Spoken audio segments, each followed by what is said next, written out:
Assalamualaikum warahmatullahi wabarakatuh.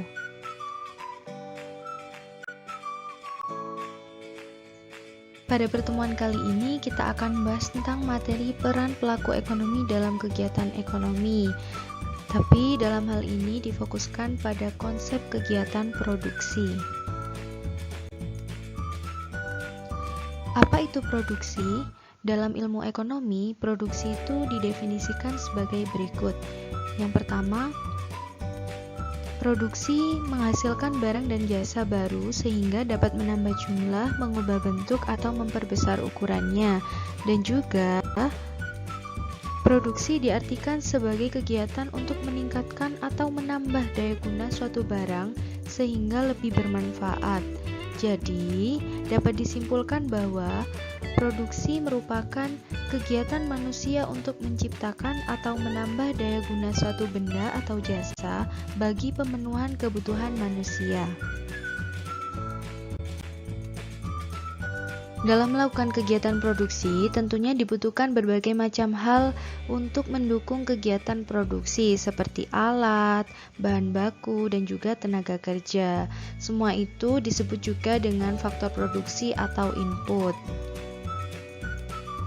Nah, faktor produksi ini terbagi menjadi dua. Yang pertama, faktor produksi asli dan faktor produksi turunan.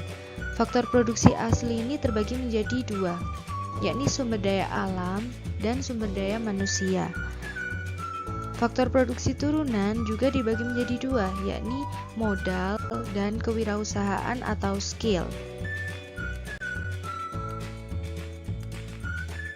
Faktor produksi asli yang pertama yakni sumber daya alam, di mana sumber daya alam merupakan segala sesuatu yang disediakan oleh alam yang dapat dimanfaatkan oleh manusia dalam segala usahanya untuk mencapai kemakmuran. Tentunya, dalam memanfaatkan sumber daya alam harus dilakukan dengan bijaksana dan seefisien mungkin. Faktor produksi asli yang kedua yakni sumber daya manusia, di mana maksud dari sumber daya manusia di sini yaitu tenaga kerja. Dan tenaga kerja ini digolongkan menjadi tiga. Yang pertama, tenaga kerja terdidik, di mana tenaga kerja ini memerlukan pendidikan tertentu untuk memiliki keahlian di bidangnya, seperti guru, dokter, dan dosen.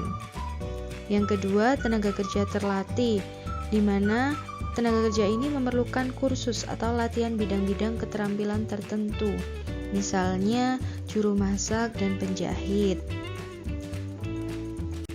Yang ketiga, tenaga kerja tidak terdidik dan terlatih, di mana tenaga kerja ini tidak perlu melalui pendidikan atau pelatihan, contohnya kuli bangunan.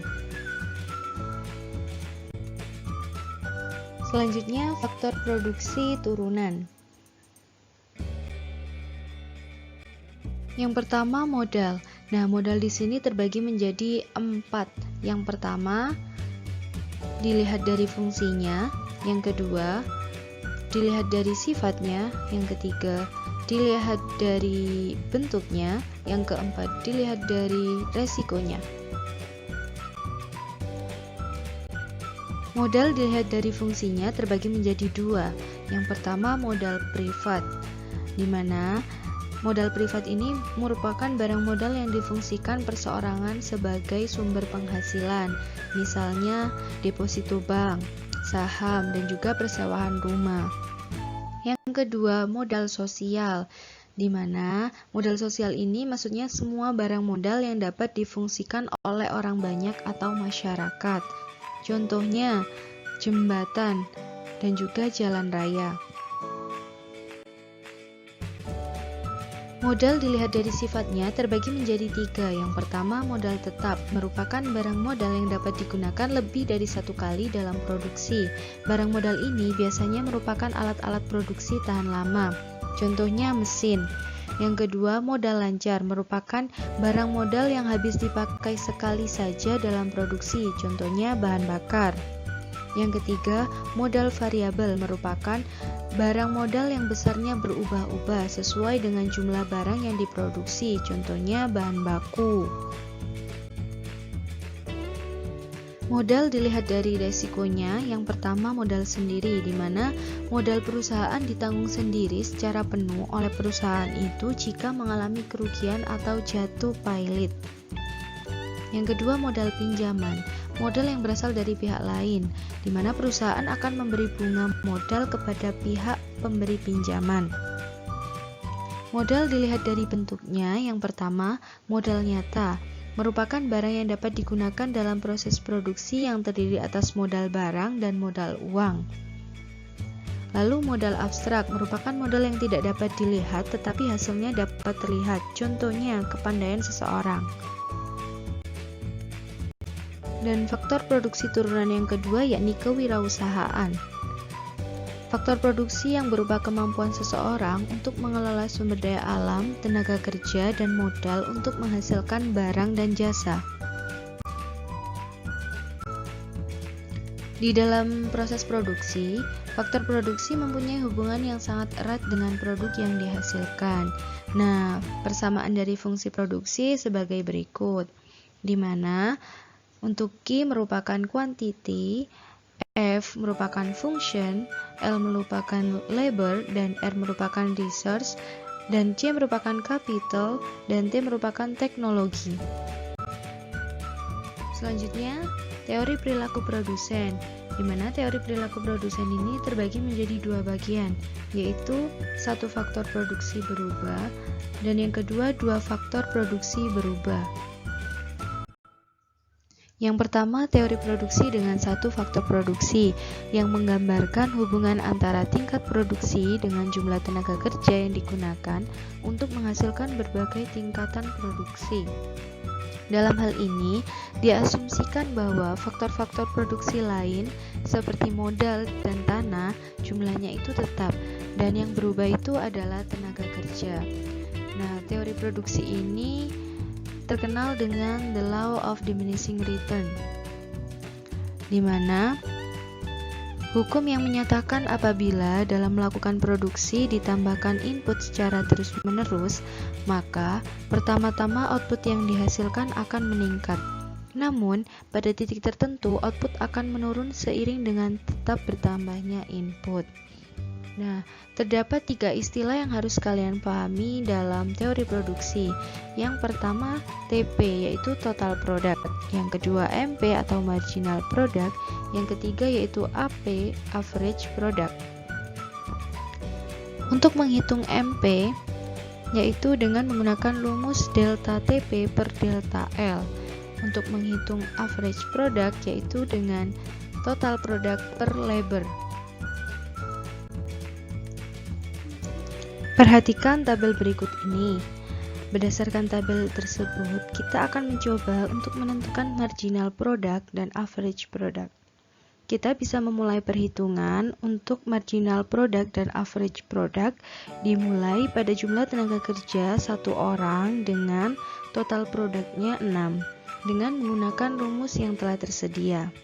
Langsung saja kita ke marginal product yang pertama, di mana rumusnya sama dengan delta TP per delta L sama dengan TP2 min TP1 per L2 min L1, di mana TP2 ini merupakan total produksi saat ini, dikurangi TP1 merupakan total produksi sebelumnya.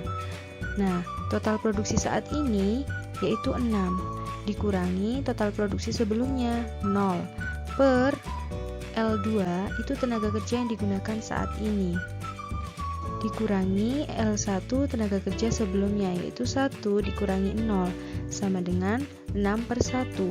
Jadi MP1 nya sama dengan 6. Lalu kita menghitung MP2. Rumusnya delta TP per delta L sama dengan TP2 min TP1 per L2 min L1. Nah, TP2-nya adalah 14 dan TP1-nya yaitu 6. Per L2-nya 2 dikurangi 1, yaitu tenaga kerja sebelumnya. Jadi, sama dengan 8 per 1. MP2 sama dengan 8. Selanjutnya kita menghitung MP3.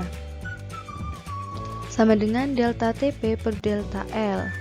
TP2-nya yaitu 24 dan TP1-nya total produk sebelumnya yaitu 14 per L2-nya yaitu 3 dikurangi L1 tenaga kerja sebelumnya yaitu 2 sama dengan 10 per 1. Jadi marginal produknya yaitu 10.